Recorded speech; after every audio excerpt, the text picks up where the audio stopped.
ಕನ್ನಡದ ಜನಪ್ರಿಯ ನಿರೂಪಕಿ ಅನುಶ್ರೀ ಅವರ ವಿವಾಹ ಆಗಸ್ಟ್ 28ರಂದು ಬೆಂಗಳೂರಿನ ಹೊರವಲಯದಲ್ಲಿ ನೆರವೇರಿತು. ರೋಷನ್ ಜೊತೆ ಅನುಶ್ರೀ ಸಪ್ತಪದಿ ತುಳಿದಿದ್ದು, ಈ ಅದ್ದೂರಿ ಸಮಾರಂಭಕ್ಕೆ ಸ್ಯಾಂಡಲ್ವುಡ್ ತಾರೆಯರು ಆಗಮಿಸಿ ಶುಭ ಹಾರೈಸಿದ್ರು.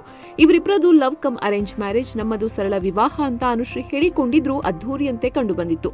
ಮದುವೆ ಬಳಿಕ ಅನುಶ್ರೀ ಹನಿಮೂನ್ ಅಂತ ಟೈಮ್ ವೇಸ್ಟ್ ಮಾಡದೆ ಮತ್ತೆ ತಮ್ಮ ನಿರೂಪಣೆ ಕೆಲಸಕ್ಕೆ ಹಾಜರಾಗಿದ್ದಾರೆ. ಅನುಶ್ರೀ ಅವರು ಪ್ರಮೋಷನ್ಸ್, ಬೇರೆ ಬೇರೆ ಈವೆಂಟ್ಸ್ ಸೇರಿದಂತೆ ಮಹಾನಟಿ ಸೀಸನ್ 2 ರಿಯಾಲಿಟಿ ಶೋಗೂ ಮರಳಿದ್ದಾರೆ. ಅನುಶ್ರೀ ಮತ್ತೆ ಕಿರುತೆರೆಗೆ ಮರಳಿದಾಗ ಅವರು ಸಂಪ್ರದಾಯ ಮರಿಲಿಲ್ಲ ಅನ್ನೋದು ವಿಶೇಷ. ಜಿ ಕನ್ನಡದಲ್ಲಿ ಕೆಲವೇ ದಿನಗಳಲ್ಲಿ ಡಾನ್ಸ್ ಕರ್ನಾಟಕ ಡಾನ್ಸ್ ಹಾಗೂ ಕಾಮಿಡಿ ಕಿಲಾಡಿಗಳು ಶೋಗಳ ಹೊಸ ಸೀಸನ್ ಶುರುವಾಗಲಿದೆ. ಇದಕ್ಕಾಗಿ ರಾಜ್ಯದ ಹಲವು ಜಿಲ್ಲೆಗಳಲ್ಲಿ ಆಡಿಷನ್ ನಡೀತಾ ಇದೆ. ಅನುಶ್ರೀ ಅವರು ಡಾನ್ಸ್ ಕರ್ನಾಟಕ ಡಾನ್ಸ್ ಶೋನ ನಿರೂಪಣೆ ಮಾಡಲಿದ್ದಾರೆ. ಸದ್ಯ ಆಡಿಷನ್ ಬಗ್ಗೆ ಅಪ್ಡೇಟ್ ನೀಡೋದಕ್ಕೆ ಅನುಶ್ರೀ ಅವರು ಜಿ ವಾಹಿನಿಯಲ್ಲಿ ಆಗಮಿಸಿದ್ರು. ಈ ವೇಳೆ ಅನುಶ್ರೀ ಅವರನ್ನು ಕಂಡು ಅಭಿಮಾನಿಗಳಿಗೆ ಅವರ ಮೇಲಿನ ಗೌರವ ದುಪ್ಪಟ್ಟಾಗಿದೆ.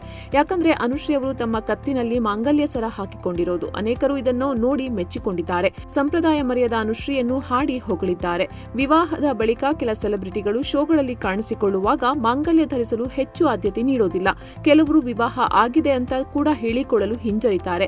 ಬೇಡಿಕೆ ಕಡಿಮೆ ಆಗಬಹುದು ಎಂಬ ಭಯ ಇದಕ್ಕೆ ಕಾರಣ. ಆದರೆ ಅನುಶ್ರೀ ಮಾತ್ರ ಮಾಂಗಲ್ಯ ಸರ ಧರಿಸಿಯೇ ಕಾಣಿಸಿಕೊಂಡಿದ್ದಾರೆ.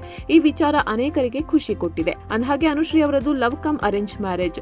ಐಟಿ ಉದ್ಯೋಗಿಯಾಗಿರುವ ರೋಷನ್ ಅವರು ಕೊಡಗು ಮೂಲದವರು. ಪುನೀತ್ ಪರ್ವ ಕಾರ್ಯಕ್ರಮದಲ್ಲಿ ಅನುಶ್ರೀ ರೋಷನ್ ಭೇಟಿಯಾಗಿತ್ತು. ಮೂಲತಃ ಮಂಗಳೂರಿನವರಾಗಿರುವ ಅನುಶ್ರೀ ಆಂಕರ್ ಆಗಿ, ನಟಿಯಾಗಿ ಗುರುತಿಸಿಕೊಂಡಿದ್ದಾರೆ. ಹಲವು ಕನ್ನಡ ಚಿತ್ರಗಳಲ್ಲಿ ನಾಯಕಿಯಾಗಿ ಕಾಣಿಸಿಕೊಂಡಿದ್ರು. ನಟನೆಗಿಂತ ಆಂಕರ್ ಆಗಿ ಅವರು ಹೆಚ್ಚು ಜನಪ್ರಿಯ. ಕನ್ನಡದ ಬಹುತೇಕ ರಿಯಾಲಿಟಿ ಶೋಗಳಿಗೆ ನಿರೂಪಕಿಯಾಗಿ ಕಾರ್ಯನಿರ್ವಹಿಸಿದ್ದಾರೆ.